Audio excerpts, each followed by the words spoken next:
Pour commencer, il est possible de présenter brièvement le marxisme comme une théorie économique, sociale et politique développée au XIXe siècle par Karl Marx et Friedrich Engels.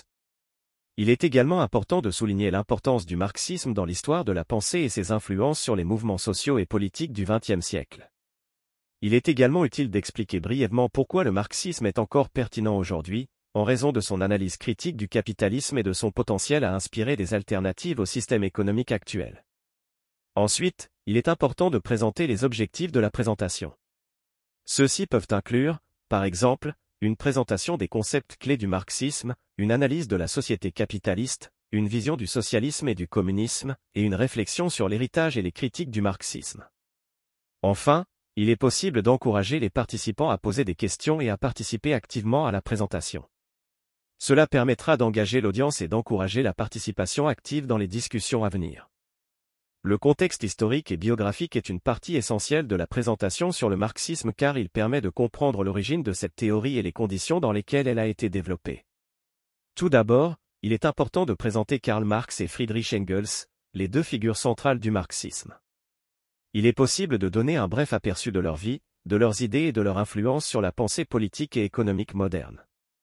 Il est également possible de présenter les principaux travaux de Marx et Engels, tels que le Manifeste du Parti communiste et le Capital. Ensuite, il est important de situer le marxisme dans le contexte historique et social du XIXe siècle. Cette période a été marquée par des changements majeurs dans les relations sociales, économiques et politiques, tels que l'industrialisation, l'urbanisation et l'émergence du capitalisme comme système économique dominant. Il est également important de mettre en évidence les influences intellectuelles et politiques qui ont contribué à la naissance du marxisme, telles que la philosophie allemande, le socialisme utopique et les mouvements de réforme sociale. Enfin, il est possible de souligner l'impact du marxisme sur l'histoire et la politique du XXe siècle, notamment en ce qui concerne la révolution russe de 1917, les mouvements de libération nationale en Asie et en Amérique latine, et les mouvements ouvriers dans le monde entier. Le marxisme est une théorie complexe qui comprend plusieurs concepts clés qui sont essentiels pour comprendre la vision marxiste de la société. Dans cette partie de la présentation, il est important de présenter les principaux concepts du marxisme et d'expliquer leur signification. La lutte des classes et les rapports de pouvoir. Le concept central du marxisme est la lutte des classes, qui se réfère à la confrontation entre les classes sociales qui ont des intérêts contradictoires. Selon Marx, la société est divisée en deux classes principales, la bourgeoisie, qui possède les moyens de production, et le prolétariat, qui ne possède que sa force de travail. Les conflits entre ces deux classes sont le moteur de l'histoire et conduisent à des changements sociaux et politiques. La théorie de la valeur travail. La théorie de la valeur travail est un autre concept clé du marxisme qui explique la manière dont la valeur des produits est déterminée dans une économie capitaliste.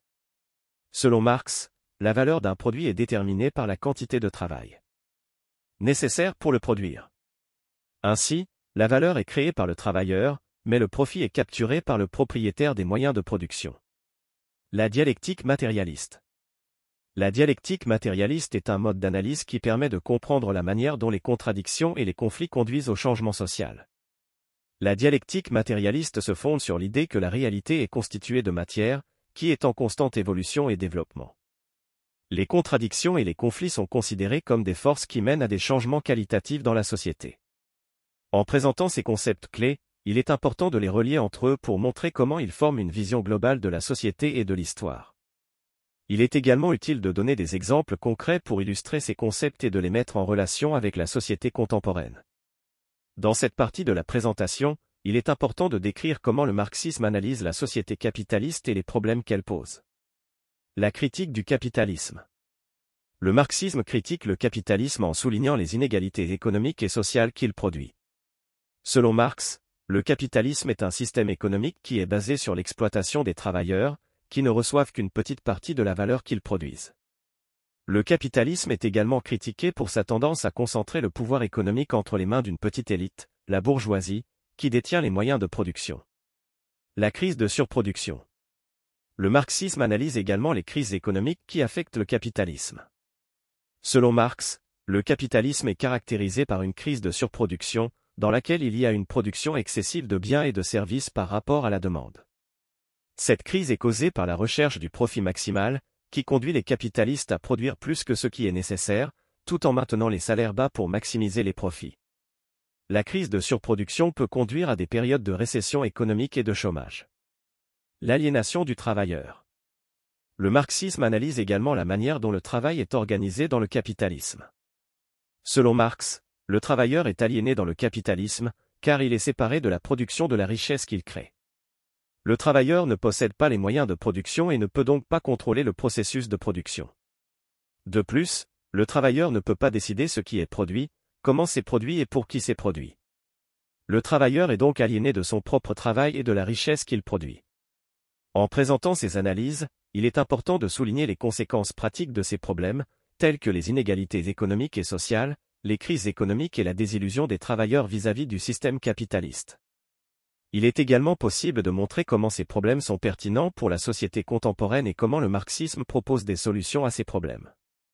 Dans cette partie de la présentation, il est important de présenter la vision marxiste du socialisme et du communisme comme des alternatives au capitalisme. Le socialisme. Le socialisme est considéré par le marxisme comme une étape nécessaire pour parvenir au communisme. Le socialisme est un système dans lequel les moyens de production sont collectivement possédés par la société, plutôt que par une classe privilégiée. Dans le socialisme, la production est organisée en fonction des besoins sociaux, plutôt que des profits privés. Les inégalités économiques et sociales sont réduites, voire éliminées, grâce à une redistribution plus équitable de la richesse produite. Le communisme. Le communisme est considéré comme le stade final de l'évolution sociale, dans lequel il n'y a plus de classe sociale, plus de propriété privée et plus d'exploitation. Dans cette société, la production est organisée selon le principe de chacun selon ses capacités, à chacun selon ses besoins.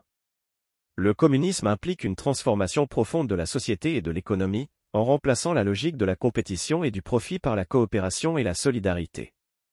En présentant cette vision, il est important de souligner que cette transformation ne se fera pas sans lutte et sans changement profond dans la structure de la société. Il est également possible de montrer comment cette vision a été mise en pratique dans des mouvements révolutionnaires du passé et comment elle inspire encore des luttes pour la justice sociale aujourd'hui. Dans cette partie de la présentation, il est important de discuter de l'héritage et des critiques du marxisme, qui sont nombreux et variés. Héritage du marxisme. Le marxisme a eu une influence considérable sur la pensée politique et économique du XXe siècle. Il a inspiré de nombreux mouvements sociaux et politiques, ainsi que des révolutions dans plusieurs pays. Les idées de Marx ont également influencé la sociologie, l'économie, la philosophie et d'autres domaines de la pensée.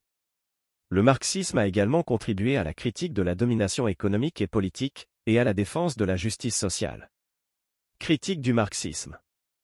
Cependant, le marxisme a également été critiqué pour ses limites et ses échecs.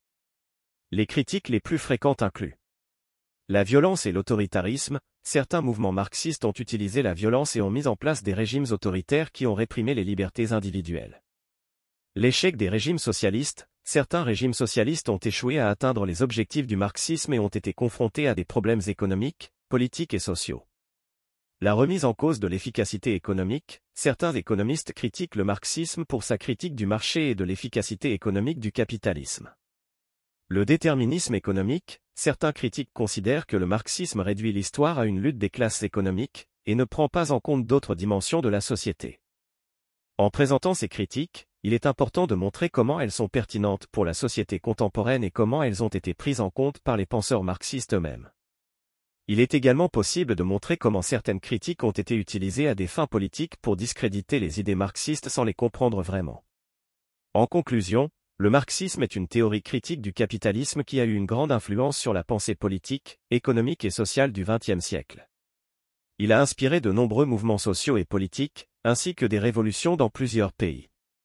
Le marxisme est également un outil pour comprendre les relations sociales et économiques contemporaines, ainsi que pour imaginer des alternatives au capitalisme. Cependant, le marxisme a également été critiqué pour ses limites et ses échecs. Certains mouvements marxistes ont utilisé la violence et ont mis en place des régimes autoritaires qui ont réprimé les libertés individuelles. Certains régimes socialistes ont échoué à atteindre les objectifs du marxisme et ont été confrontés à des problèmes économiques, politiques et sociaux. Malgré ces critiques, le marxisme continue d'être une source d'inspiration pour les luttes pour la justice sociale et économique, ainsi que pour la critique de la domination économique et politique. En fin de compte, il est important de continuer à développer et à affiner la théorie marxiste, en prenant en compte les critiques et en réfléchissant à de nouvelles stratégies pour créer une société plus juste et plus égalitaire.